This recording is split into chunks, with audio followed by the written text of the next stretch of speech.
koutou for now. Firstly, before we open up for Karen and Libby to record it all, in terms of apologies, we've got human leader. I'll just check, are there any other apologies we need to make in this meeting? Carl? Okay. In case, I'll hand it over to Karen. Kia ora koutou, tana hino I te koutou, ko Karen Lindsay from one or two Haurangi Ngāti Wāhiawa hau. I'm here today really just to update you with our situation and focus a little bit on the Tarawera sewage project. And of course, there's a number of you here that have heard this over and over again, but I'm here really to speak from our mana whenua perspective. We're very keen and we've got ourselves organised into an organisation called Te Pūtaki or Te Pūtaki o Tarawera, which is a collective of the Ahu Whenua Trust at Tarawera. We have 10 Ahu Whenua Trusts, and those Ahu Whenua Trusts are made up of over 4,500 shareholders and that have governance over more than 4,000 hectares of the whenua at Tarawera. And as we said, including a very important role over our lake bed. So here is about the Tarawera sewage project for us. Is important because it initially and ultimately it will preserve our waters of our lake, and of course there are 7 of the lakes in the Te Arawa Lakes district that actually feed into Tarawera.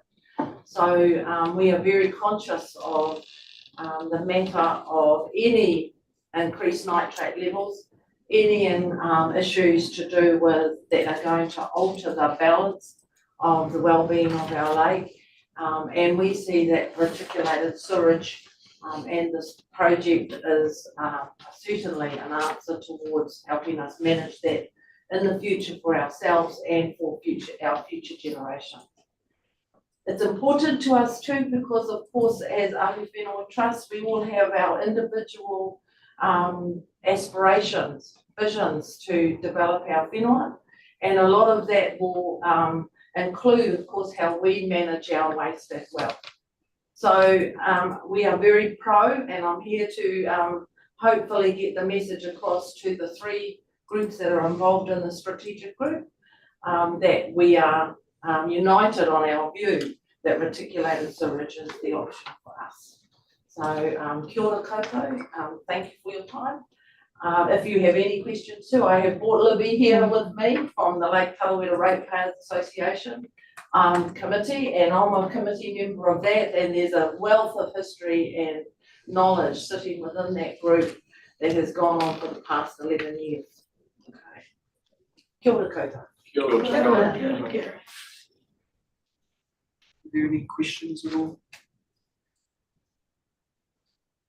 They're good.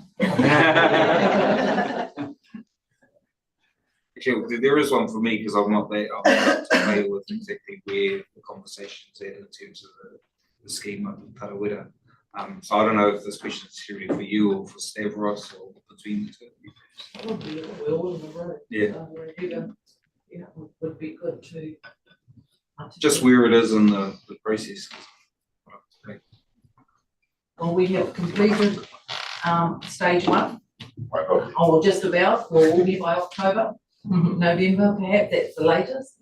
There's been, as I say, 11 years of history behind this project.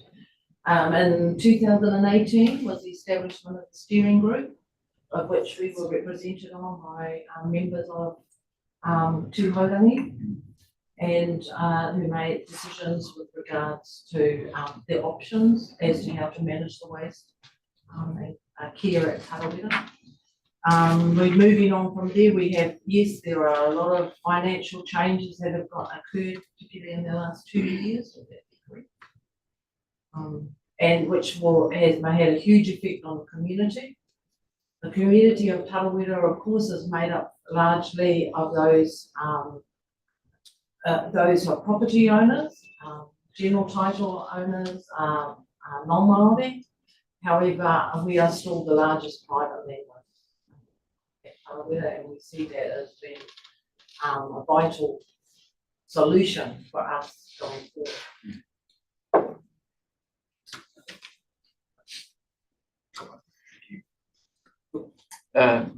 Thank you, through you, Chair. And it was more of a comment than a question, really, but I'm really pleased to see that the scheme is going ahead because obviously it doesn't just affect nutrient levels in the lake, it affects pathogens and other things going into the lake as well. And I know a few years ago I was involved in doing some water testing in the streams going forward and discovering that it was no longer safe for traditional food gathering out of those streams. So I think in Whenua, it's obviously really important to be improving the waterways going into the lake as well that were being affected by septic tank discharge. So I think, it isn't just improving nutrient levels in the lake, it's improving everything in the wider situation there. So, I really commend the project. I think in this day and age, septic tanks are just totally inappropriate. And so I'm delighted that the reticulation is going ahead. And it has been a long and a slow process, but I keep saying to people, it's tiny steps. And thank you for giving us the opportunity to speak. Thank you, Chair. This one goes to Stavros, I think. Might as well get it out in the open. Is there any risk to the project not being completed?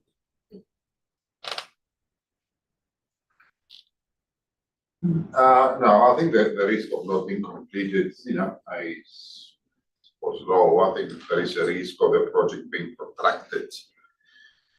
Because unfortunately, we do have a legal dispute with, unfortunately, one couple, the Lake Rotorua Board of Control, who ideally they don't want the pipeline to go onto Tarawera Road that passes near the lake.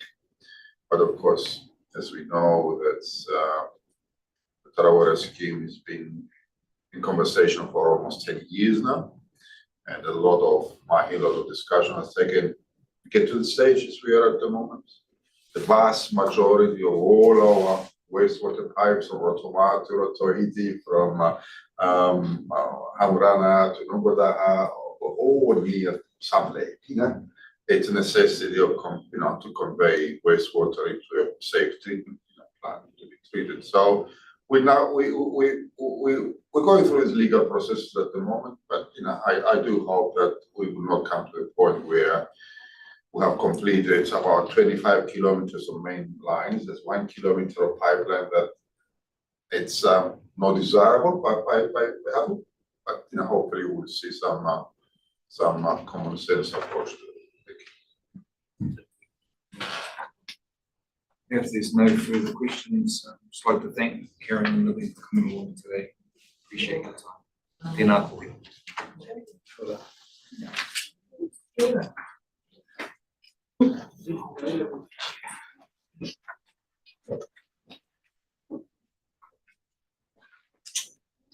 Okay. Thank you. Thank you. Thank you. So just checking that there aren't any items that aren't already on the agenda. We haven't been advised of any. Kevin, I know that Kevin had a highlight about the potential independent review on the Rotorua Rotorua scheme. We'll pick that up after the MFE update, Kevin. So in that part of the agenda. Nothing else? Okay, and there's no change to the order of business. Any declaration of conflicts of interest? No? Okay. So minutes of our previous meeting, I'll take them as read. And call for a mover and second. Move by Taru, another second, please, read. All those in favour say aye. Aye. Against, carried.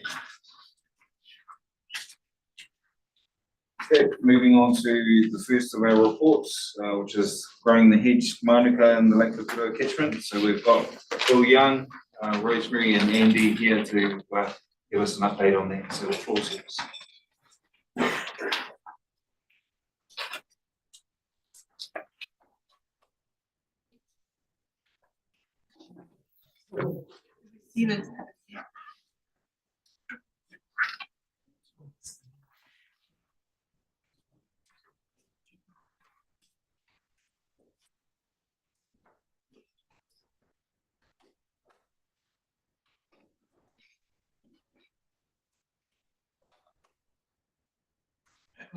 Kia ora harapeta, kia ora koutou, Bill Young, Kukumoa. I'm the General Manager of our Primary Sector, Arawa, and also Chairman of our Hopu Farming Trust, for Ngāti Whānauti Care, High Lands Trust. Okay.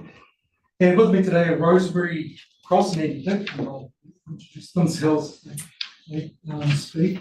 But we're here today to present the results report for Manuka trial, which we've been running over the last 3 years, and update you on the year.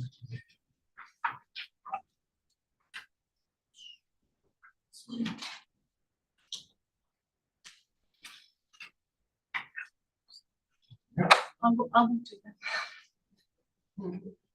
that. And if you could read this. Okay, so the purpose, and actually you can bring it.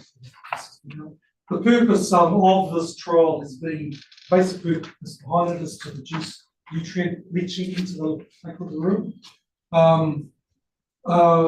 As you're probably aware, we've got a lot of small mighty land blocks all around the lake, and they have very few options in terms of raising sort of revenue off the field. And so what Plan Change 10 has done is we're trying to get them to avoid putting in crops where you might need to put fertilizer on them, or they might leach nutrients into the lake. And so this trial has been about trying to find options for them, which might help them. One of the options we looked at, of course, they could grow trees around the lake. However, for the small blocks along up by the airport, there are height restrictions in place, so trees are not really an option. One of the options we looked at previously was hedge Manuka for oil. Back in 2017, TAPS put together the Lake Rotorua Land Use Directory. One of the options in that we looked at was Manuka for oil. And that seemed to be, a fairly attractive sort of option that we could look at. One of the, you've probably seen it, it comes in small 10 ml vials in chemists, retails for about $25, $30, $40, those kind of things. So that translates to about $2,000 or $3,000 a litre. And so you kind of get the feeling there might be something behind that. That's anti-inflammatory, antiseptic, antiviral, antifungal, antibacterial, all the same things as Manuka honey, except you don't need to plant 50 hectares of Manuka to try and get pure Manuka honey. And so you think, that's some kind of, proposition in there. Also, sort of Manuka grows just about anywhere. One of the big things that you don't need to cultivate it, just harvest it once, maybe twice a year, and so you don't have to worry about cultivating the soil. And also there's some evidence from up on the East Coast that quite a few suppliers up there growing it as a profitable industry. And so we thought it was worth having this trial. Thank you.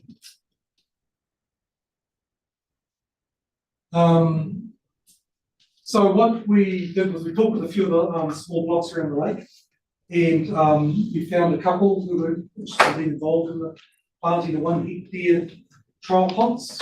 One of them was with Fort Fairhall out at Arawa was there. out of around here.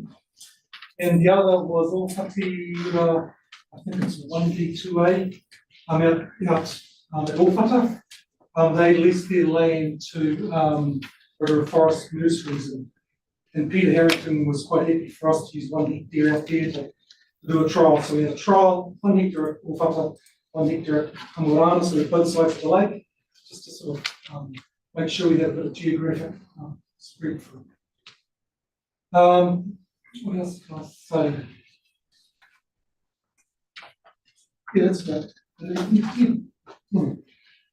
And so one of the things we'll do with this is we'll just go through, well, actually, one thing I should say is from we did pre-feasibility report, and like I said, it looked fairly attractive. We could get a fairly good indication of revenue figures, or what you might like to get off Market World. But one of the things that we couldn't get a good handle on was the costs of production.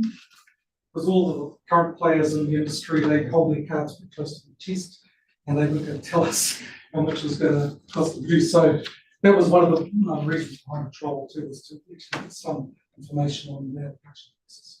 So I'll hand it over to Andy, who looked after the production. Thank you.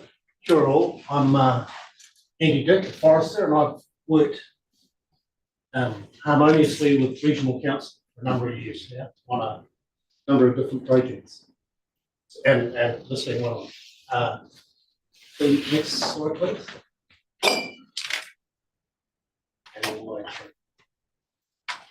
So of each of the 1 hectare sites, we used as a lot of our modelling, and Bill's mentioned how. Andy, can you move just back a bit? Sorry, thank you, mate. Just so you can read. Bill mentioned how tight-lipped some of the other participants are in the sector and this infant industry. So we actually sourced a lot of our initial intel from the Australian tea tree market, where they grow tea tree oil. So based on that, we ended up probably going higher stockings than we originally thought. So we had 3 different stockings that we applied at each site. So 5,000 stems per hectare, 80,000 stems per hectare, and 22,000 stems per hectare. Irrespective of the stocking we used, survival and growth was great. Like Bill said, only grows anywhere, and it was no different on these sites. Easily in excess of 95% survivability. And the growth, particularly in O'Fota, that has a fertiliser history, was really quite good. So that in the space of 12 months, we planted these trees at the end of September 2021.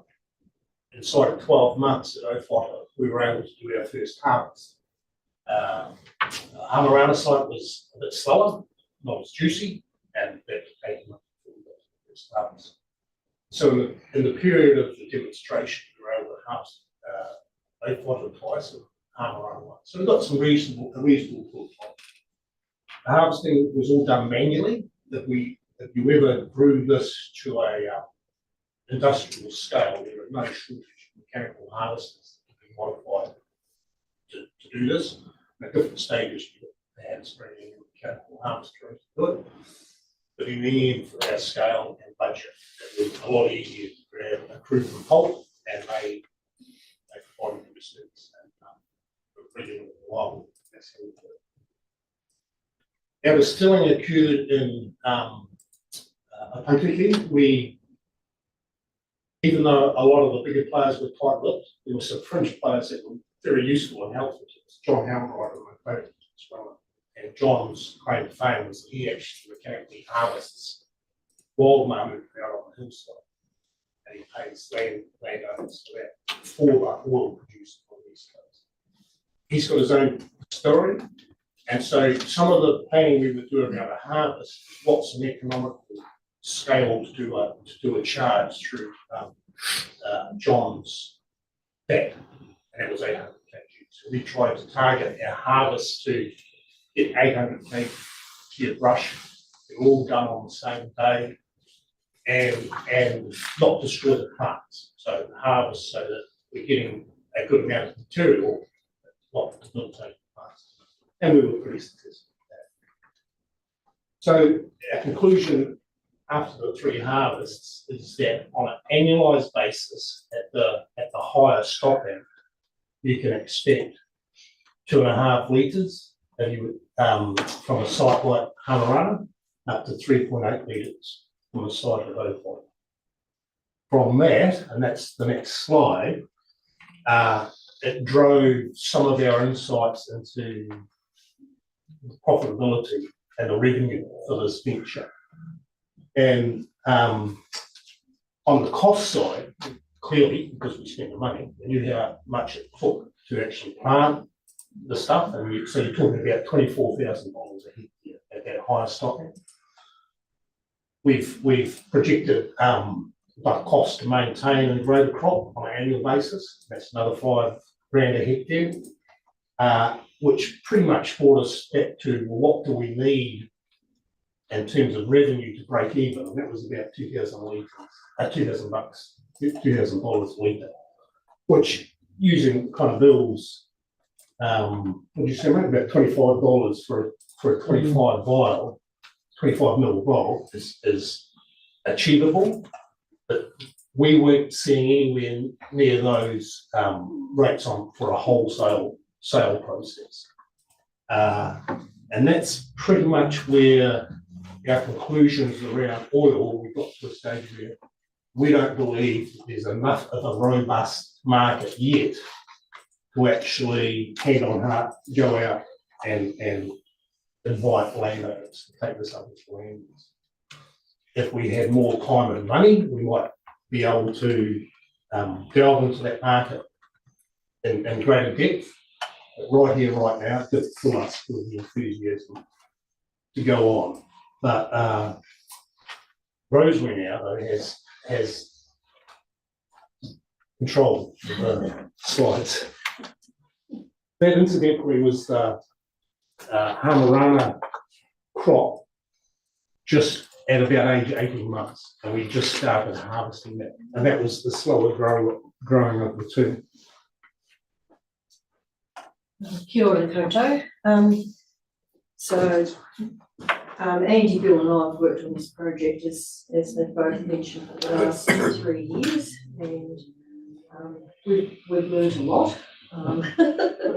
A lot of it's been trial and error, but as Andy's just mentioned, at this stage we don't believe it is economic in the Lake Rotorua catchment. If we could get a big player, a large landowner, maybe to plant 100 hectares, it would be worthwhile either the landowner or some other commercial entity establishing a skill. We found that a lot of the costs came from transport to the Potiki on the brush. Transport of the oil back wasn't very expensive, but certainly to get it there was. We couldn't recommend it as an alternative land use option in the Lake Rotorua catchment at this stage. But then, thanks to our friend John, who actually was very, very supportive of the project, he put us in touch with a couple in Hamilton who have established their own company called Orku. And they basically use local New Zealand native plants to develop teas, balms, salves, and they're becoming very, very successful. As a matter of fact, Scott and Helen are away overseas at the moment at a trade show. So they've developed markets within New Zealand, within Australia. They supply their range of products to David Jones stores in Australia, and they're looking at establishing markets in the Middle East and Europe. So it's a real success story. So we spoke to Helen and Scott and asked if they would be interested in taking some of our brush. And they said yes, they would, but they kind of operate out of the house at the moment, manually filling tea bags with different combinations. And they said they didn't really have the wherewithal to dry our brush. So then we had to find somewhere to dry the brush. And Scion very kindly let us have their drying room for nothing, again, you know, there's been a lot of very generous donors in this project. So we harvested some brush, took it down, dried it, and then of course we had to sieve it and to remove the leaves from the twigs. So Andy built a couple of sieves and he and I actually physically sieved the brush onto a sheet underneath, and then we gathered it up and took it over. They were very impressed. Also, interestingly, they brewed up some tea from the two sites, and you know, like a lot of things like wine and whiskies, you know, each individual site had its own taste, and that was just an aside. So I can't remember how much they offered us a kilo. $80 a kilo. So what we've chosen to do, and they're really keen to tell the story of planting manuka brush to help improve the water quality in Lake Rotorua. And they've got their range in the Wairiki Spa, and they are keen to keep taking the brush. This is the end of the project from our perspective, but we have put the landowners in touch with Auckland, and we're hoping that they can establish an arrangement between themselves now going forward for harvesting the brush and supplying to this company. So, you know, whilst our manuka oil venture wasn't that successful, I think it certainly has some opportunity for these small enterprises. So I guess in wrapping up, we're now the proud owners of something like 5 litres of manuka oil, which don't really know what to do. Well, we did get some to John with his help, but I've just decanted some into some vials here. That's all the vials that I've had, and I invite the members to grab a vial and take it. Because this is a beautiful video from the project. So thank you, and thank you, Amy, for all your help and it's really working with you.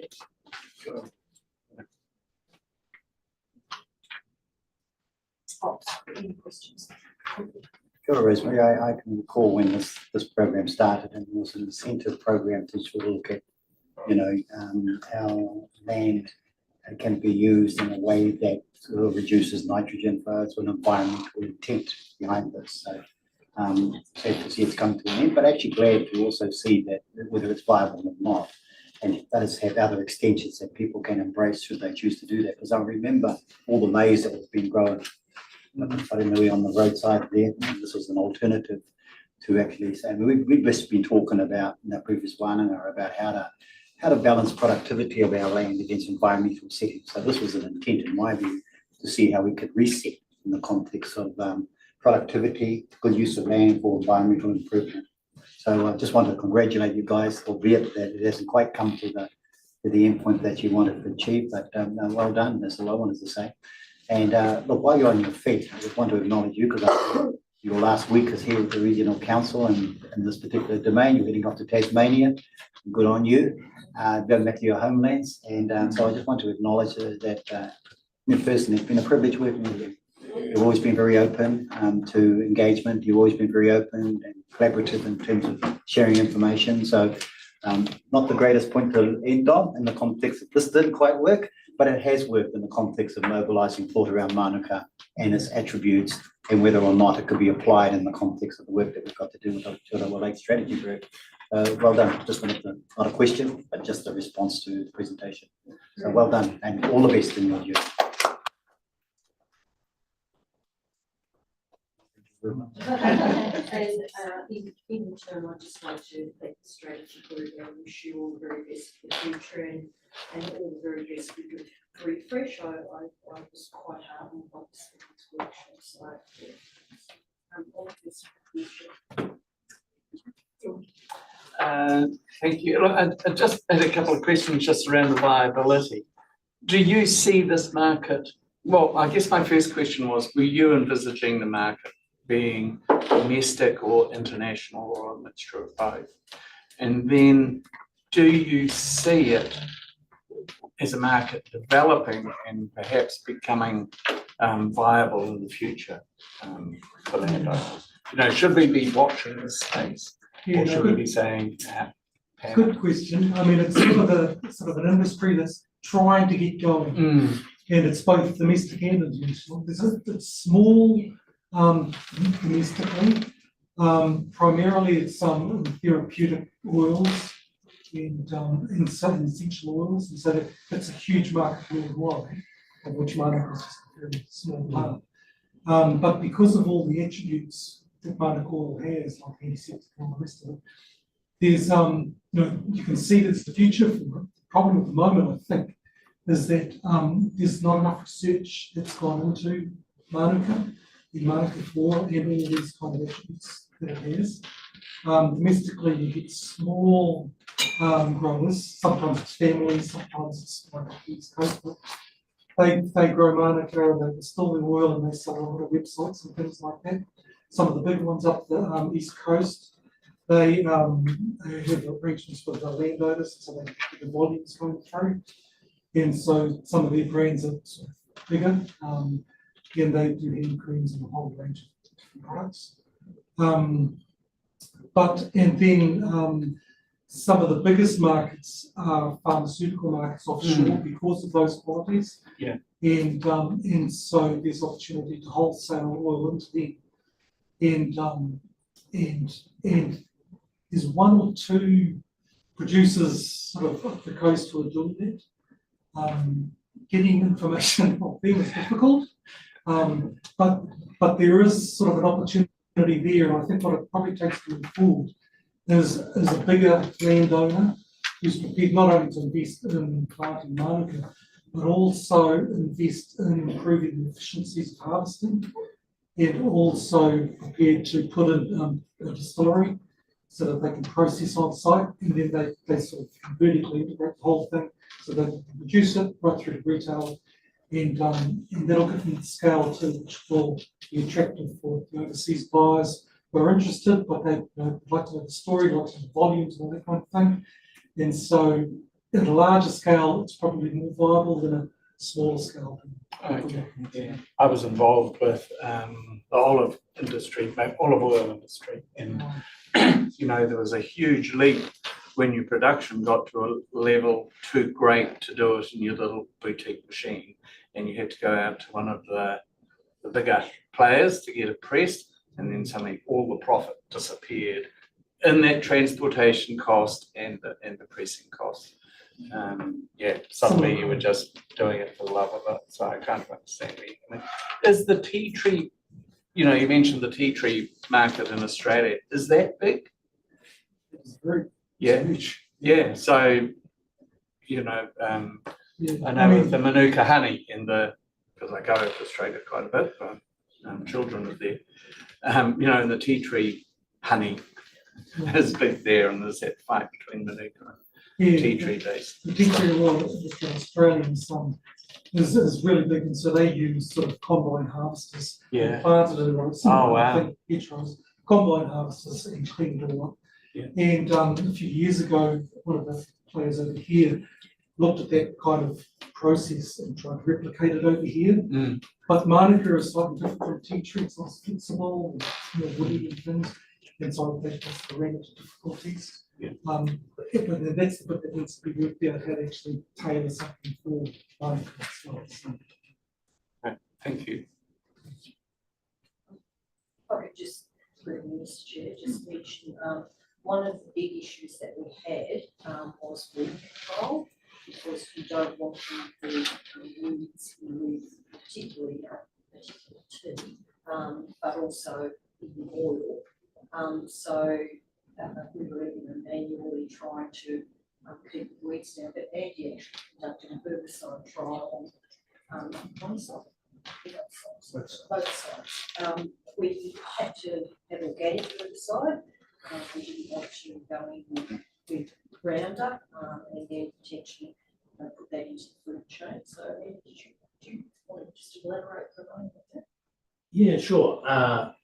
And the herbicide results from that report that most of you have a copy of all the costs associated with maintaining the crop, keeping on top of the weeds is the hardest. Because even though Manuka in a forestry setting, we're going to paste the weeds because we're not going to backward given the annual health of the crop. We didn't really want to spray around a lot of herbicide, kind of wasn't part of the program. And so we ended up having to mow quite a lot in between the rows. And on a commercial scale, you just wouldn't do that. We trialled 3 herbicides in the end. It was glyphosate, that's the industry's standard, and even though it's theoretically cocked at the moment, the doses we were using, because the climate was reasonably hard to tolerate the herbs, the glyphosate, whereas it knocked out the leaves, which that was a plus. There's another product similar in action to glyphosate, but it doesn't have the baggage in the name, and that was also useful and effective, and about double the cost of glyphosate. Then we had a purely organic weed weedicide from fatty acids, and that's a New Zealand product, and that really knocked the weeds as well. Didn't have a long-lasting residual effect, but its price lured out realistic commercial option. Those options are there, and we kind of just enhanced in some ways that growing this stuff reliably and effectively. We could do that 4 parcels of our land around the lake without too much. Quite a bit tick there, so it's just that market commercial end of the process, supply chain.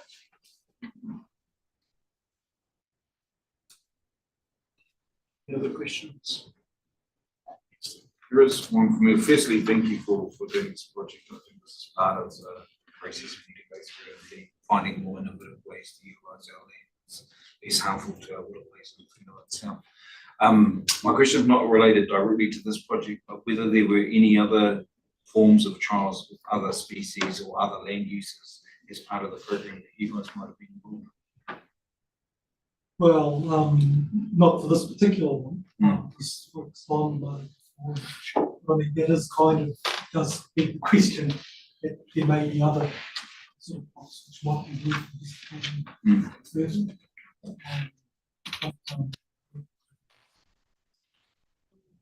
We did run a hazelnut trial, with that Terry.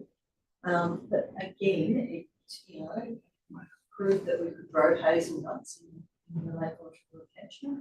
However, again, it's the markets that are not mature enough to sustain it. New Zealand hazelnuts are only grown to cheap crop, and you really need that economies of scale in the markets to really take off. And then you have to be careful too, because everyone's making money and planting hazelnut trees madly and producing hazelnuts all millions a day for money marketplace. And to a certain extent, that's what's happening in the Australian tea tree oil industry. And a lot of growers are now exiting the industry because it's got too large and profits dropped. I think it's a balancing act. Okay, there's no further questions. Thank you, Rosemary. Thank you, Bill. Thank you, Andy. And I want to support Pare's mihi te, Rosemary, for the work you've done, and also the Regional Council for our I'm going to help myself to one of your bars. You're going to tell me it's kill ageism. Every time my wrinkles and grey hair is going to help. I don't drink it though. My curious grey hair. My bastard brain might help my memory. Okay, Whānau, we'll keep moving. So next item on our agenda is the, yep, apologies. Just move the motion that we received the report on the hedge Manuka. Can I have a move, please? Thank you, Mr. Seconded by Councillor Brown. Those in favour say aye. Aye. Against, carried. Okay, draft golden claim letter to Minister. Oh, yes, hold a coat, no, so I just tabled you recall from the, informal workshop we had, I think on the 3rd of May, the action that I was given at that was to work with Sawita and Stavros and their partners to draft a letter to go to ministers in relation to our, the response to the Golden Clam incursion in the Waikato and protecting Te Arawa Lakes from it coming here. And so I've tabled that letter, I've written a report and suggested that letter as drafted be sent if you're all happy with it, but I'm also happy to make changes to it if you would like me to. So you can take any feedback on that. So it's on page 17 of the agenda for the meeting, not the workshop. Attachment 1, item 8.2. Okay, so just before we respond to that, I see Councillor Winters got his hand up and I'm aware that Tabs has made some suggestions on RLC. So I'll start with Kevin. Thank you, Mr. Chair. Happy to move, Mr. Chairman. I think this is a good initiative. But I'm wondering if we know you're carbon copying to Minister Hoggard and biosecurity. I think we need to be expand our views on this. We need long-term solutions for pests coming as threats to our lakes. I'm wondering if we should be sending this letter to the Labour Party, to ACT, to New Zealand First, to Māori Party, so that they're in the loop as well. This is a long-term issue, and we need cross-party support to attack these things, because I don't want to be sitting here in 3 years' time if there's a change of government and saying, oh, well, we're going to change the whole Biosecurity Act. We need all the parties to be in the tent, Mr. Chairman. Message ends. Thank you, Kevin. I'll come back around to that. I just want to go to Mayor Tapsell in terms of the email that you sent. Oh yeah, thank you very much. So we've printed off copies, so you should have them in front of you. This is the email I sent on the 5th of June. So it kind of ties into this point in this letter. And so I am open-minded on how we can incorporate potentially some of this feedback, but I suppose this just arose from my concern. I know I've had discussions with Councillor Brown about this as well, just that we really aren't seeing the urgency of action. So it was just a suggestion, which could be in addition to or incorporate into this letter, that we actually, I've got 6 points there. Call upon the Minister responsible for biosecurity to strengthen the surveillance and monitoring efforts. Point 2, urges the Minister to enhance collaboration and information sharing mechanisms so that we can facilitate the exchange of data, expertise and resources. Also, to encourage the Minister to allocate adequate funding and resources to support research and development efforts aimed at understanding the nature of the gold claim issue and developing effective prevention, control and treatment measures, and also the calls for an establishment of a task force. So this suggestion, I think, could come under the governance of this strategy group, but this task force should be comprised of experts from relevant disciplines so that we can actually see a coordinated effort to address the gold claim issue. And actually, the Te Maru o Kaituna experience that I had was quite influential into me thinking that perhaps it would be good to have a dedicated working group on this particular action or project, I suppose. And then point 5, call upon all of the partners of the group to raise awareness among the public about the risks associated with the gold claim issue and promote behaviour change.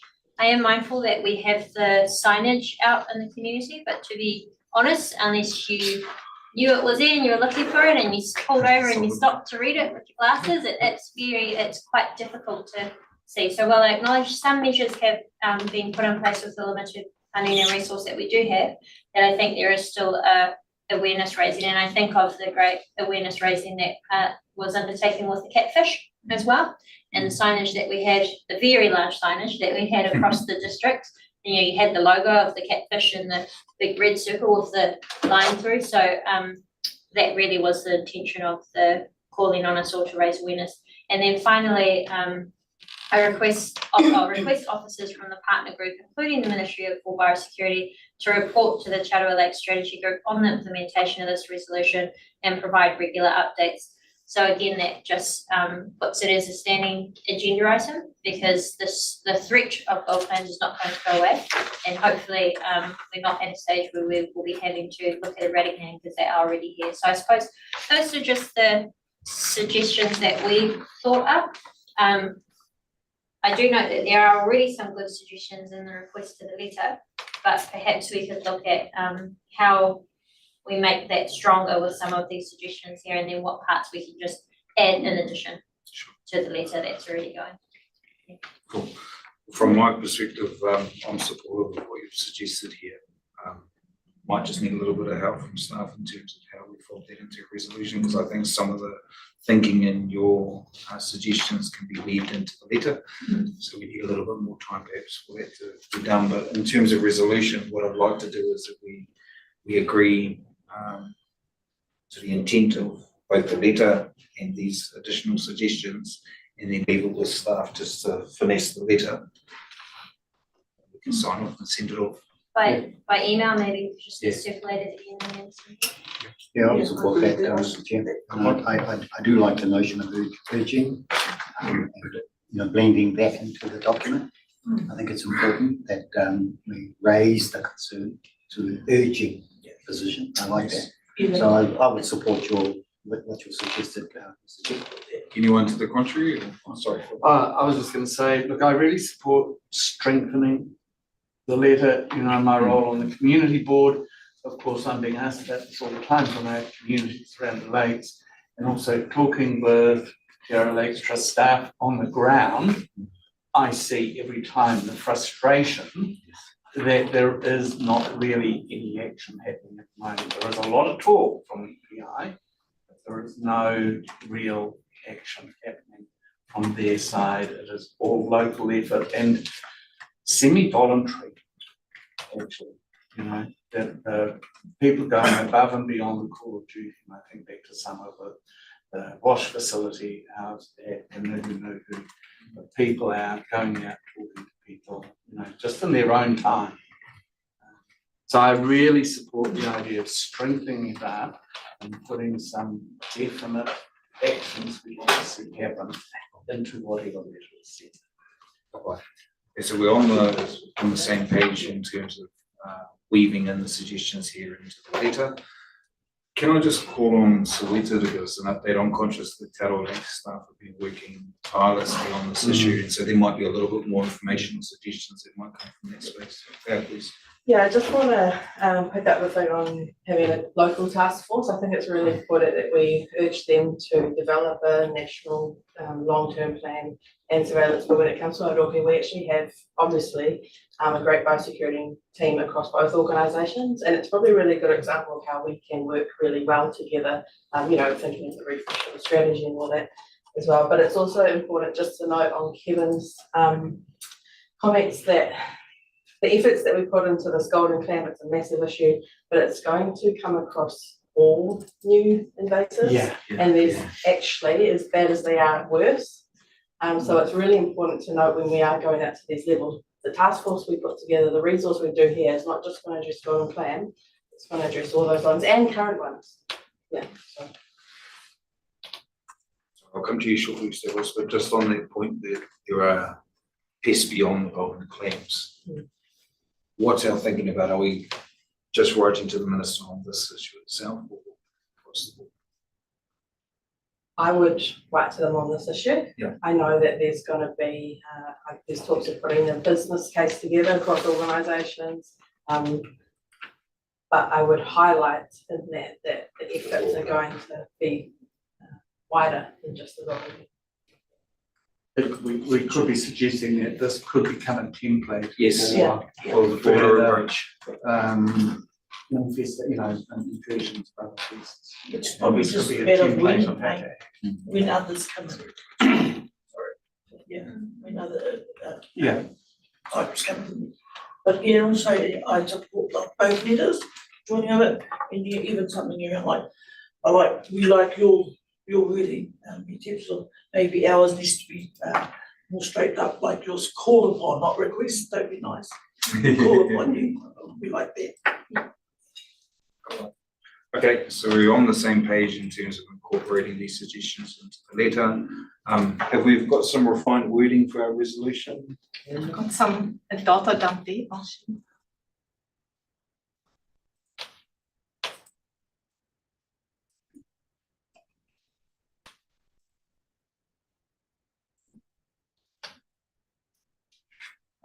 So we've got revised resolutions up there. So the first one, straightforward, and the sport.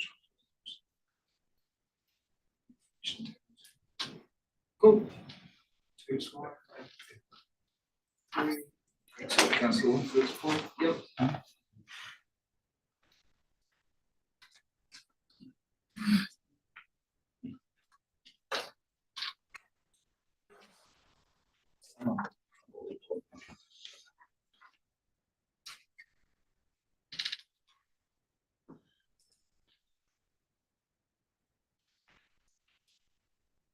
Just for clarity, do we need to, if we're going to weave these points into the letter, do they need to be noted as a resolution? No, I think they're just pending. Yeah, so I think we can take out from 5 down, we've picked up the point that we're going to incorporate the information that's been tabled into the letter. And the wording might change slightly. Sure. So I'm okay with that. Maybe just the in there that a letter will be circulated by email to be approved by. Circulated Yep. to members for sign off, so Yes. it's included. Okay. Can I just, Yes. sorry, just through you, can I just check, so what is required here? Am I deleting the bullet points that are specific in the letter, but quite specific things, and replacing them with these? Effectively, is that roughly what people want to happen, or do you want to keep these specific matters in there and add those? My thinking was incorporating these in, so it wasn't about. Okay, yeah, Adding these adding in, these, and I haven't okay. had the chance to compare because they might be a little bit double up, so. The ones that are there are sort of more specific things, these are more general, well, you know, in a way, yeah, so I'll add them, yeah. Cool. Cool, And I'm open-minded, like I'm not expecting the exact wording, Yeah. it's just a suggestion A of how, okay, of So you'll blend to them. cover the key. blend them in somehow, yep. Cool, okay, And through you, Chair, to Helen, I think you're making it stronger. Stronger. Whichever way you go, it's towards the stronger response. yes, okay, yeah. Okay,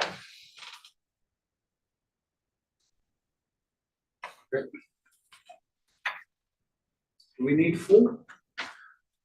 There's too many words for me to quickly make sense of it.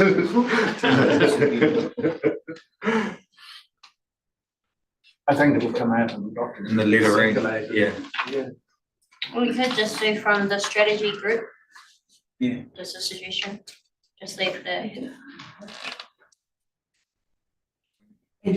like the strategy group with her, maybe from there, it's pretty much the crux of that recommendation. Well, I don't, Yeah. Yep. that's it. Cool. Okay, I'm taking number 5 out. yeah, because I think it's covered in the, it'll be covered in the. Yeah, it's the action. Okay. Okay, I'll call for a mover and a Oh, second, there please. is several, I think. Oh, sorry. You need to hand it with you. Sorry, thank you, Mr. Chair. Look, it's nothing to do with that. It's just to illustrate that some people in the community have lost or are losing sight of the significance of that invasive, for security risk. We received, our council has received a letter from Fish and Game, basically, in a nutshell, complaining that Ngati Tarawhai, Iwi Trust have taken some direct control over access to Lake Okataina.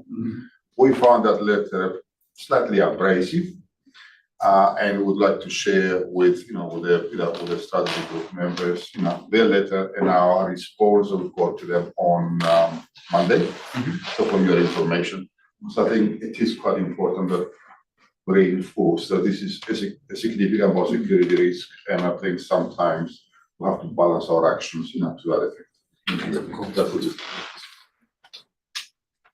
That's all I got. Okay. There's no problem, we just want your information. So the only thought that's from for me is whether as a strategy group, we write back. I know the letter wasn't directed at us, so I think you still do your response.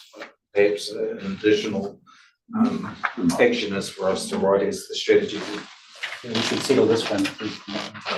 Yes. Consider how we might. Okay, well, let's move these resolutions first and then we'll come back to that. Moved by Taro, can I have a seconder? Okay, those in favour, say aye. Right. Against, carried.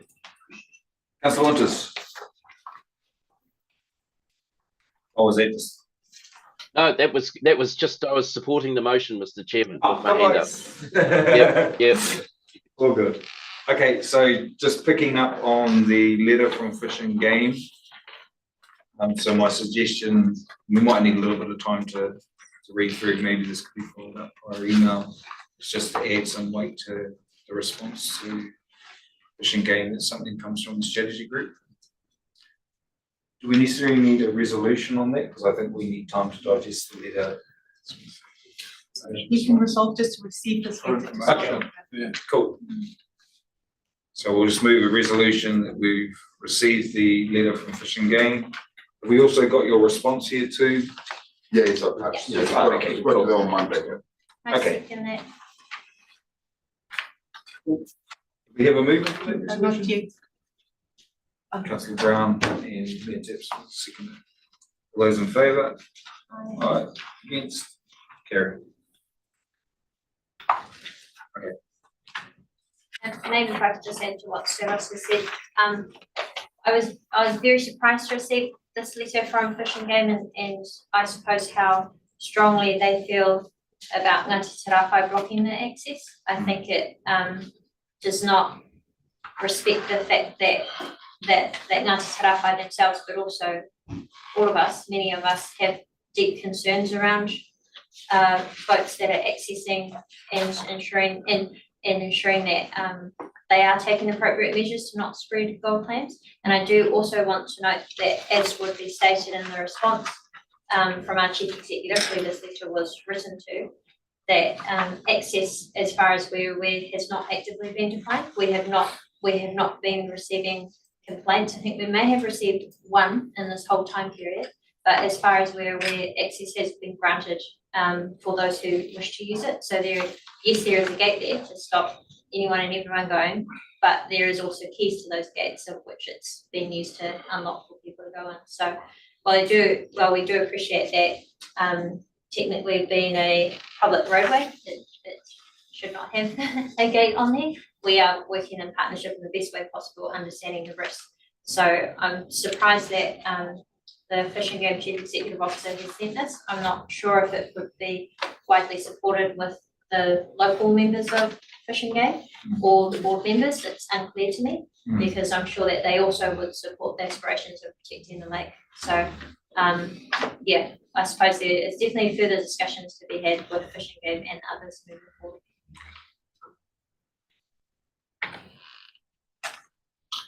Okay, Could I just add to that, just because I'm actually live out in that community near Rotorua, as you do. And I'm just going to say, in terms of the community around Rotorua and Rotorua and through to, who would go to Rotorua, I have only had support for their actions. I have had no one complaining to me, and people are not being restricted from the lake on foot. It is only being restricted in boats onto the water that have not been checked, that they have been cleaned. So I don't even see it as in stopping people going on the lake. People are required under the can to have not only cleaned their boat, but have had that checked. And the fact that you can't have someone out there 24 hours a day, 7 days a week checking is reasonable. So look, I've been in the same meetings as everyone else, and I've got to say, Fish and Game's response all the way through has been incredibly unhelpful and unreasonable. Just my comments on it. What did I see where I'm coming from? Agree. Okay, we'll keep moving, all right? So moving on to item 8.3, verbal update from MFE. And then we'll see the Kia ora tātou. What I might do is I might just give you a general update in terms of some of the things that are happening, and then I'll circle back in terms of the decision that came through from the Minister around the annual work programme. But what you are probably aware of in terms of the budget announcements, that had an impact in terms of our departmental funding and our also non-departmental funding.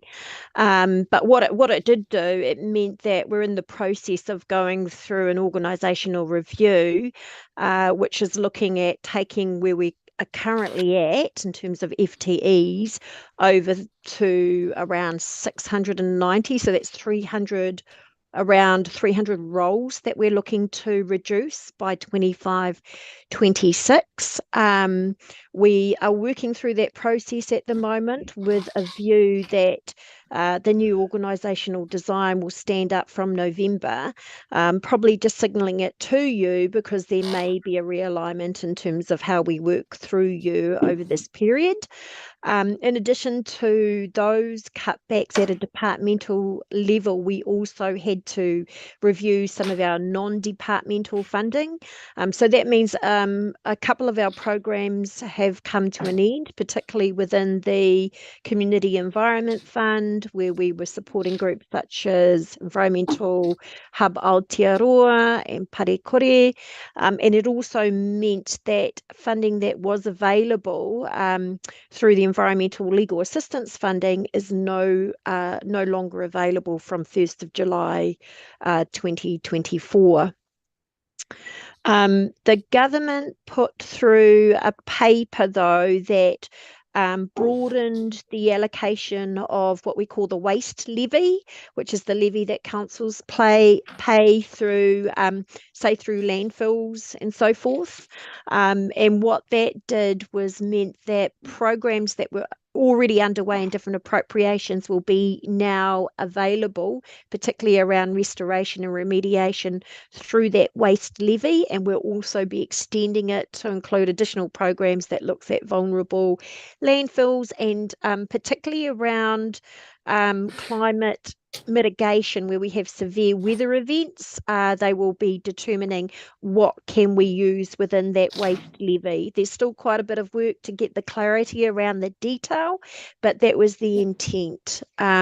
So we'll keep you updated in terms of what that means, because I think it would be important for you to probably keep an eye on those things. In terms of the Resource Management Act, as you will be aware, the government has repealed the previous government's Natural and Built Environment Act and the Spatial Planning Act.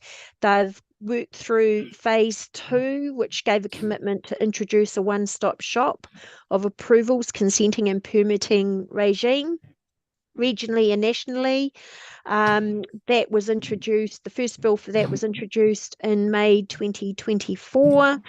And following this, we'll start looking at what phase 3 means, which involves new legislation for the resource management regime, with the aim of looking to introduce that legislation around mid-2025. You will also be aware that the government also approved the bill for fast track approvals, and that was before the Environmental Committee for review.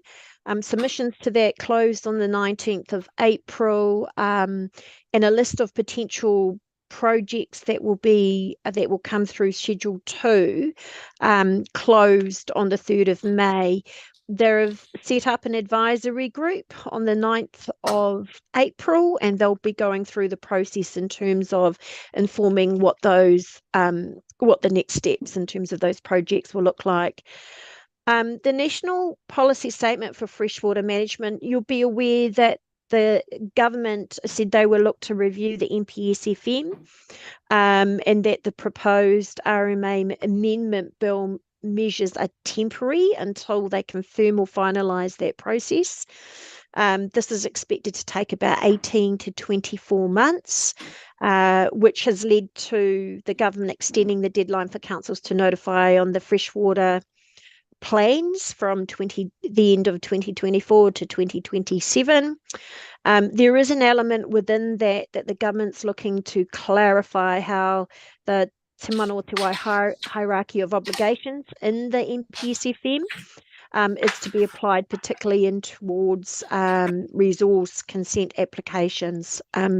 So that would be an ongoing piece that will continue to keep you updated, just because of the significance of what that might mean in terms of the program of work that you're undertaking.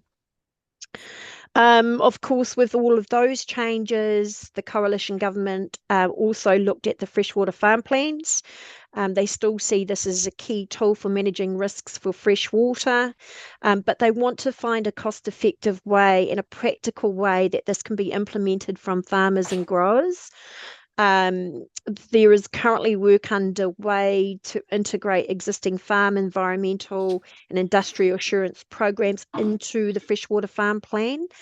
And they've been working with regional councils, ENGOs, iwi and others to just understand how that might operate.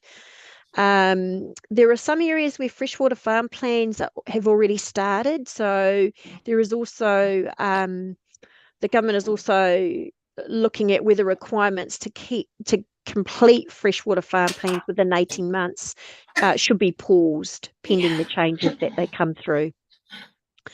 Emissions in terms of climate, there is the development of a second emissions reduction plan, which is underway, which they're looking to finalise by the end of 2024. This will set out a series of actions of what we need to do to reduce our emissions that will cover off a budget for 26 to 2030. This is one of the 9 I suppose, government targets that have been announced, and they are looking to do some public consultation on this in the middle of this year. And just in terms of the housing growth work program, we're working closely with Ministry of Housing and Urban Development in terms of what this means. And that incorporates looking at a review of the National Policy Statement for Highly Protective Land, alongside our colleagues in the Ministry of Primary of Industries. The government's looking to introduce some legislation focused in these areas over the coming months. And then probably just coming back in terms of the annual work program that was presented to the minister, which he's responsible for approving. On the 6th, last week, he approved the projects identified in the Rotorua Te Arawa Lakes program, specifically the Regional Council Wetland Engineering Solution, the Regional Council Lake Rotorua Incentive Scheme that they were looking to draw down on this year, and also gave an in-principle approval of the interim transfer of the 10 million from Bay of Plenty Regional Council Incentive Scheme to the Rotorua Lakes Council's Lake Rotoiti sewage reticulation project, pending Rotorua Lakes Council's approval to recover the funding from lake enhancements rates or other revenue streams and the variation of the deed.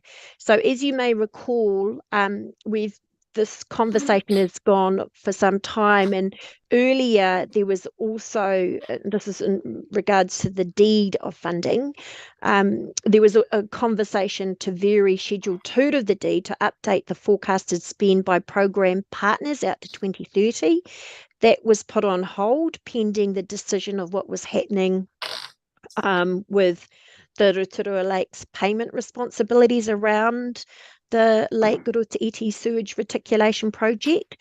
We will need to vary the deed, and we'll aim to get a variation drafted and shared with yourselves. This will probably happen after probably, I would say, we'd start to look at that process with officials during July with a view of it coming back to the strategy group. But once the variation has been negotiated and signed by all parties, then that payment of the 10 million can be made. In terms of the minister agreeing to that transfer, he also noted that he would like a review to be conducted of the cost overruns that were incurred by Rotorua Lakes Council that has led to the request to use that funding for the Lake Rutaiti scheme. We have received some earlier information in early 2021, but we will be working with the Rotorua Lakes officials to provide that information through to the minister.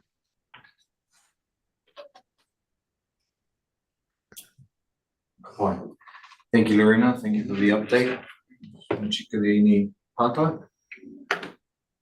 I suppose, just touch on it on the final point of the minister wanting a review of cost overruns of the scheme. Rotorua Lakes Council will happily provide any information that he needs, and just noting that there are many factors that were outside of our control that we were required to do, such as cultural impact assessments, which we would not have declined, or actually would not have been able to proceed. So we are happy to provide the information and the reasons behind Rotorua Lakes Council, but just noting that it is complex and there are other areas outside our control, and also including the cost of inflation, which we're all feeling in our significant infrastructure projects.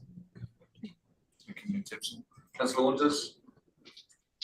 Thank you, Mr. Chair. Thank you, Lorena, for that report, and delighted that the minister's seen fit to transfer the $10 million, but I understand there's terms and conditions, and you talked about the independent review. We welcome that.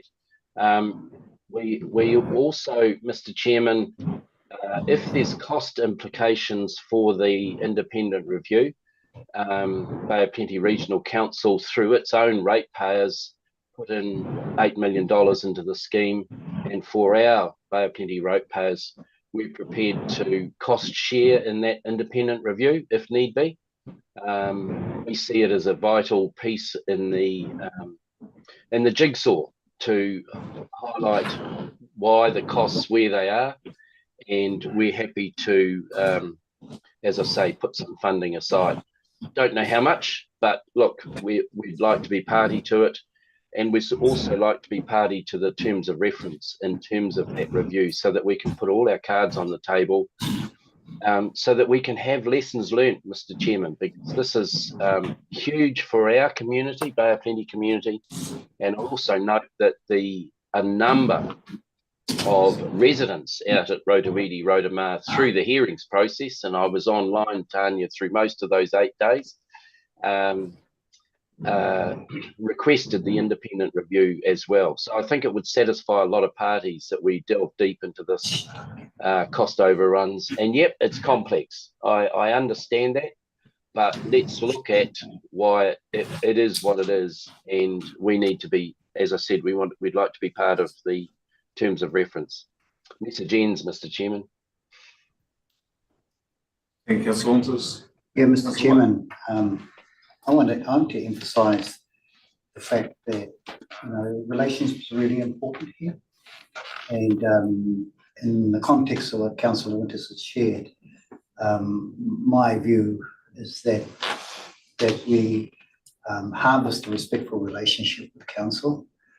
That the idea of sharing in the costs of any review is okay. We stand by that, but I also stand by the fact that the council is really urging relationships to be maintained, to be strengthened with council, and to be strengthened with Te Arawa Lakes Trust and the jobs that we've got to do.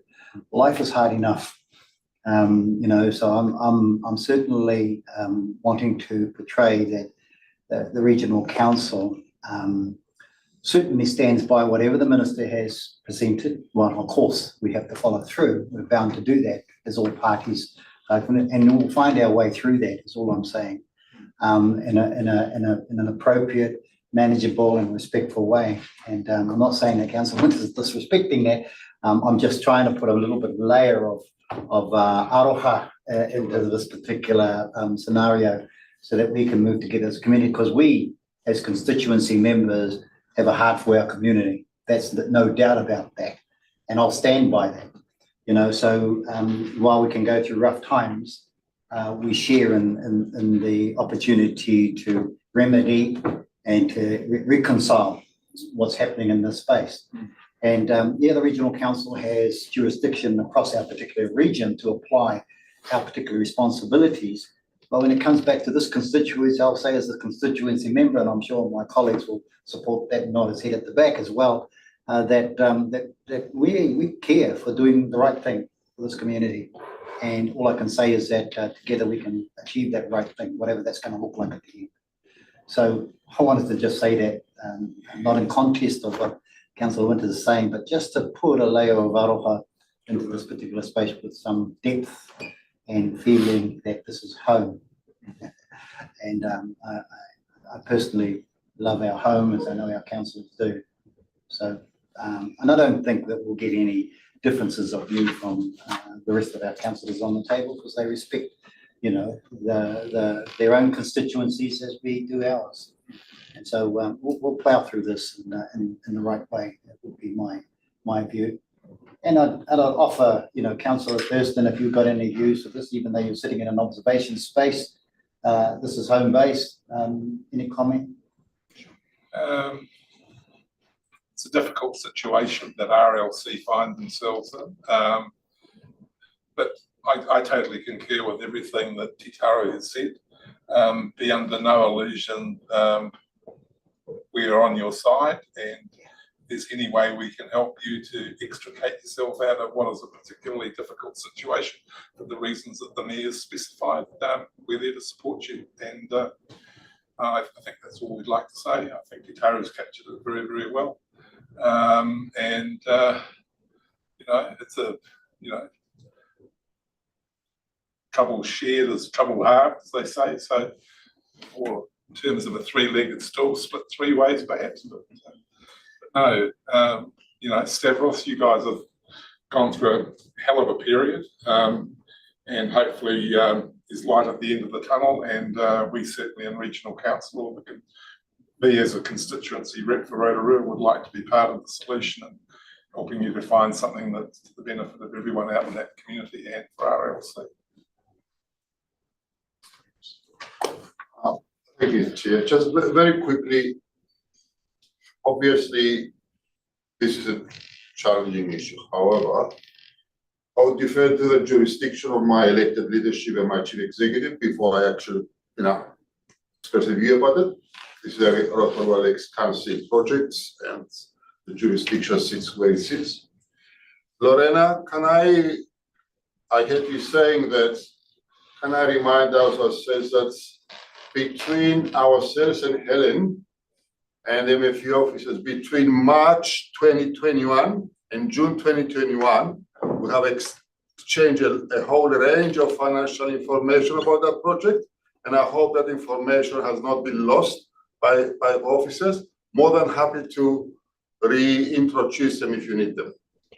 I think we've got that information, Stavros, but I think this, as an independent review, will be something that we will be handing to others. So there may be other questions that follows, which is why I think it's really important we work collaboratively together to respond. Thank you very much. And again, so for the benefit of this strategy group, can I remind the group that the reports were produced for this group in August 2020, February 21, May 21, September 22, to the Regional Council Operation Monitoring Committee in September 21, a very long report about that, to our Internal Audit and Risk Committee, 2 reports in September 23 and November 23. All that information is available for any independent party, you know, to look into them. But in terms of jurisdiction, then I will defer to my elected leadership of my chief executive. Thank you. Oh, sorry, go Phil. Look, I just wanted to say something here. As a community person, I have been involved with this scheme since its inception in 2013. as a community representative, not as a council appointee or anything like that. And I just want to say that, you know, it has been an incredibly long scheme, whereas where a lot of the difficulties have come into it, just the sheer length of time it has taken.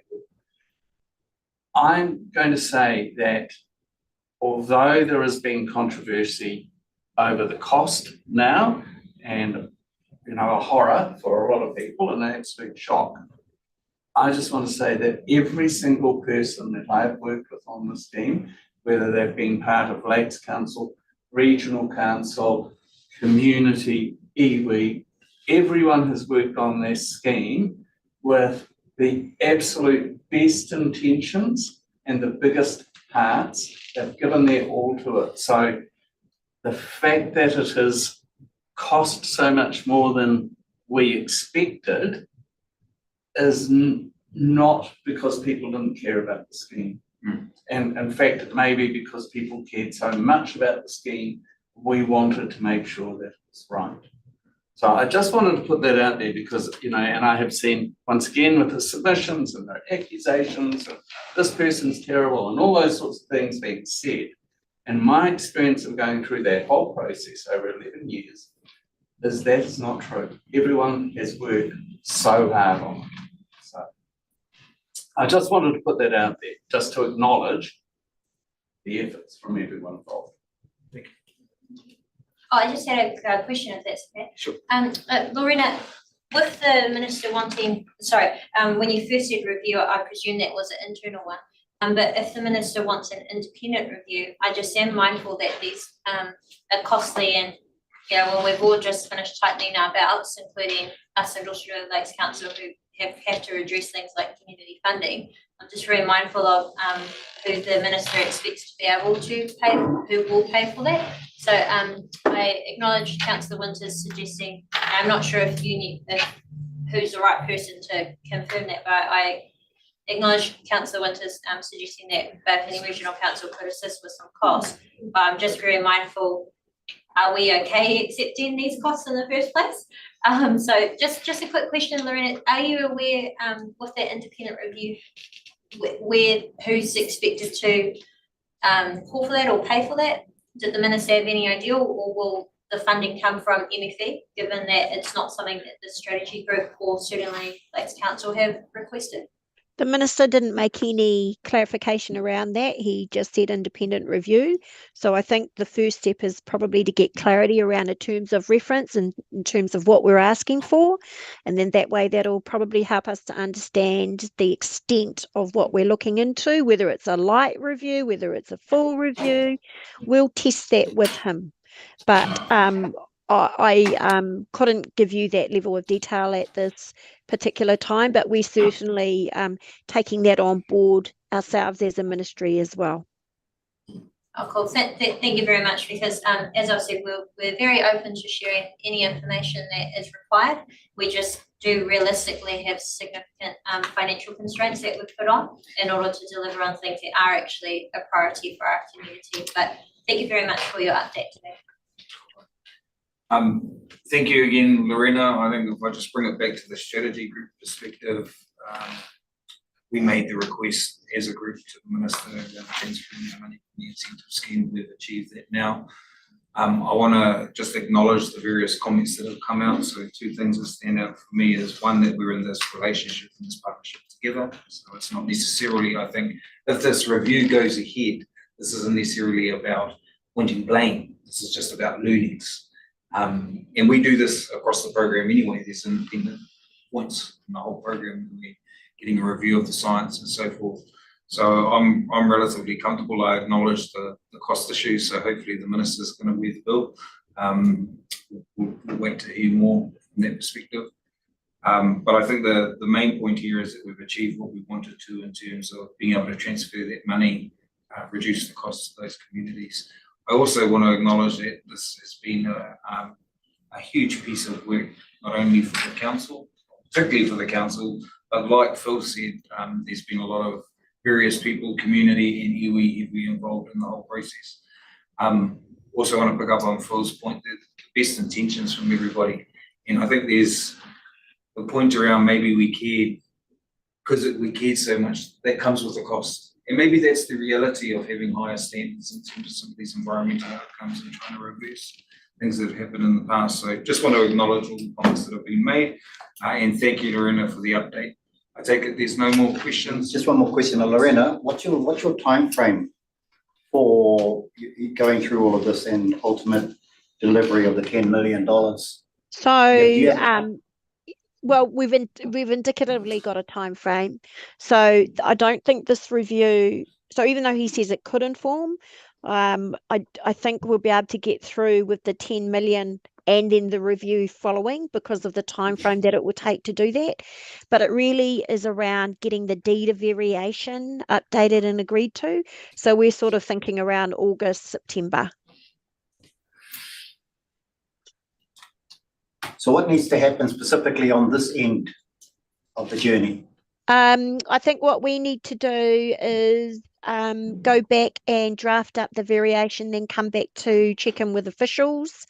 If we get to a point that we're comfortable with what the proposed deed of variation is, we will table it with yourselves, and then that will be what we take to the minister. So from a timing perspective, Lorena, our next meeting, if we need to formally resolve anything in terms of that variation, is in September. So just a heads up, I suppose, if we can try and meet those timeframes. We'll make it work because it's important. This has been going, so we'll make it work. Councillor Brown. Kia ora, Chair.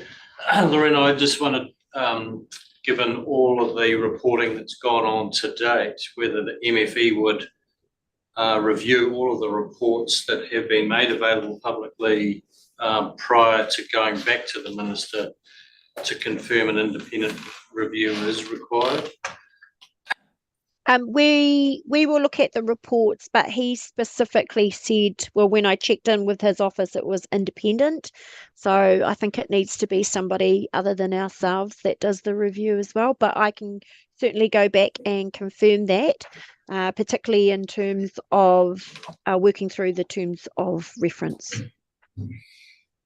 Thank you. Okay. So I'll call for a mover and a seconder to receive the verbal update. Councillor Brown moved, Councillor White seconded. All those in favour say aye. Aye. Against, carried. Okay, item 8.4, Central Freshwater Program status update. We'll get Gemma online who's going to provide the verbal update. Hi. Kia ora, Gemma. Kia ora, everyone. Okay, so this is just going to be a brief update and probably timely that I follow Lorena's update on government changes to freshwater policy. At your last meeting, you may have been updated with our change in time frame for releasing a proposed freshwater plan. We're now looking to do that sort of mid to late next year, keeping in mind that central government direction is changing, and we will be keeping abreast of that and eventually have to adapt our policy options in light of those changes.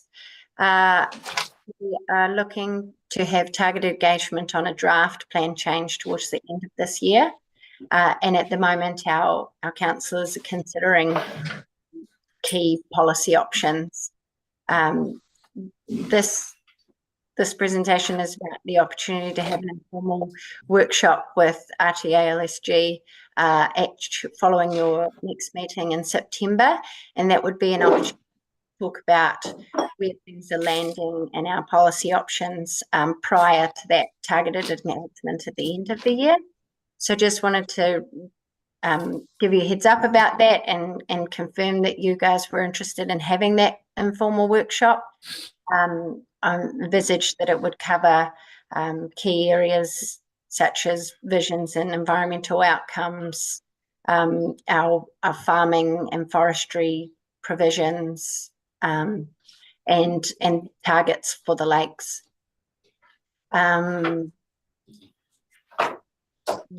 So I guess if there was anything in particular that members of the group wanted to discuss at that workshop, then feel free to message me and let me know what requests you have. There's also the opportunity for the freshwater working group to be involved in that workshop in September as well. Gemma, just quickly, in terms of the workshop, can you leave it with us just to have a think about timing? I'm conscious that we've gone through this review process and we're having workshops on key actions and recommendations out of that. So for me, it's really just a timing, whether at our September meeting we'll have enough time on that particular day, or whether we find another mechanism, maybe earlier or later. When would you require the feedback by? The September, the job being kind of date? Sure. If you can let me know, or governance know, a date that suits everyone in the group, then that's fine. It doesn't have to be after the next meeting, and it doesn't sound like that does necessarily work for everyone. So anywhere in that sort of a month either side type of approach should be fine. Fine. It may work on that day. I just want to give ourselves the time to work out where's the best space to have this workshop. Otherwise, I'll open it up. Are there any questions? Oh, there being none, thank you for your time, Gemma. We'll call for a mover and a seconder that we receive the verbal update in terms of the essential freshwater program service. Tepsel and Councillor Winter is seconded. All in favour, say aye. Against, carried. Okay, on to our last item, climate change technical working group. So Helen's going to give us Yes. a verbal update. Thank you. Just come over here. So, kia ora koutou, you'll remember that this group has adopted a terms of reference for a technical working group, a climate change technical working group, which was looking at the impacts that resulted out of the high lake levels last year and the record rainfall, and it was sort of us looking at broadly the effects of climate change on lakeside communities. So we need to keep you up to date with our progress there, and it is challenging for us to work out how we can best make recommendations to you that are useful and get good recommendations to you that are useful. So we're focusing now on, Phil has set up a small community group of residents who live at Rotorua to work with the climate change team here at the Regional Council through the MFE model for climate change adaptation, and just look at options and mitigations for that particular community, that Rotorua lakeside community. And then if that's successful, that's a model that we could roll out further. So that's where our focus is at the moment. And I think, Phil, did you want to add anything there? And we hope, just in terms of timing of reporting back to you, I guess we're hoping that would be towards the end of this year, early next year. That's Yeah. our aim, yeah. Yeah. So we're just, because I guess the parent committee has been trying to work out how to get reports back to you and its timeframes, that's kind of affected how we've been able to get started at Rotorua. But we've got a good little group and they're all been put forward by the community, so good representative people representing iwi and Pākehā communities. There, we've just started agreeing on how we will meet, we're working on agendas, and then we will, hopefully invite the climate change team led by Nick and Anna to come and help us work on a program where we are going back and validating everything we do with the community at large. That our plan is that we will then bring back the ideas that community has had to the parent group to work on. So we're not trying to come up with the solutions, but we will be identifying where that community is hoping things will go. So that we'll bring back to the parent committee. Because obviously we don't have any funding to do anything, so that's up to the parent committee to then bring back strategy group. That's how I see it work. Yes, and this is a ground up approach that we think is the best way we can get good recommendations to you. So hopefully that's how it will work. to answer any questions. Starting with Rotorua, out there, when do we think we might get to Lake Rotorua as a project in terms of climate change and looking forward? Well, I guess that is part of all of the work that we are all doing all of the time. In our different responsibilities. So this is about lakeside communities and about the impact on them, and that is where the pressing need is, we believe, and we want to get a good model for that. So this is where we're starting. At this stage, I don't think we've really got a time frame on when we'll be able to, I don't really have an answer to that, sorry. Well, through you, Chair, I might suggest that we need to think about that, because from my perspective and what I've seen, the high lake level of Lake Rotorua provides as much risk to the people around Lake Rotorua, potentially from climate change going forward, as it does to Rotorua. So just want to have staff can have a think about priorities in that regard, is what I would ask. Sure. Yep, I think there's not looking for an answer now, but we could have a think about that. For sure. I acknowledge that. I think that's a piece of work that the technical group needs to do, is just map out the process. I think as we started to look at information, kind of got a bit caught up on getting really clear about what's the problem we're trying to solve in that process. So I think there's a little bit more work that we need to do. It became evident too that the timeframes we had originally set with this group, and maybe the terms of reference made it quite challenging. So terms of reference are asking us to look at the effects of climate change across all of the lakes. So we think we probably need to prioritise that, because there's just not enough resource and manpower to actually do that well across all of the lakes right now. So the immediate priority is the Rotorua space, but I think quite quickly it'll be Rotorua, Rotisi that we need to look at next. We need to map that out. Yeah, so the engineering team at the Regional Council is doing modelling work on it's prioritising its work based on its workload and things, but it's doing work to look at the effects of climate change on that kind of maximum and minimum lake level. And the early indications of that are that those won't change as a result of climate change, but they'll become more frequent, if you like. So you get those extreme events more frequently. You won't necessarily get, markedly higher levels at either end of that. So, and so they are running climate change models for each lake. So then it's about looking at the effect of, communicating that information with the community and looking at how that impacts the way that people live, and I think it's the district council infrastructure and things like that. Yeah. So I can make sure that that modelling is shared as it needs to be with the right people. Yeah.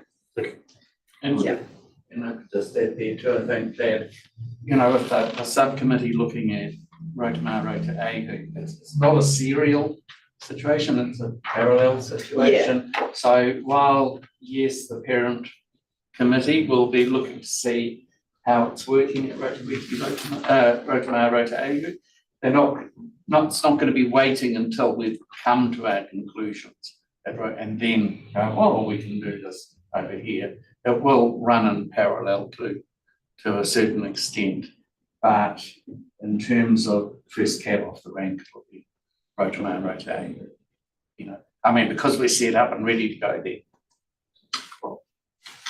Okay, so I'll call for a move around second receive removal update.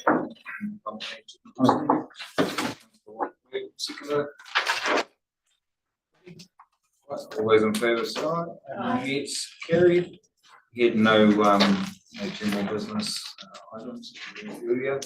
So I'll offer a karakia. Thank you everybody for your time today. I'll offer a karakia.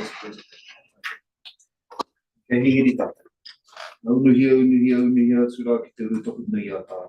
Unuhia kia māma, kia wātea, te hinengaro, te tinana, te wairua ki tā ratakati. E rongo kia au, kia mau, kia whakairi ake ngā awatango o tēnei huihuinga ki runga, whāno, tūmai te toki, haumea.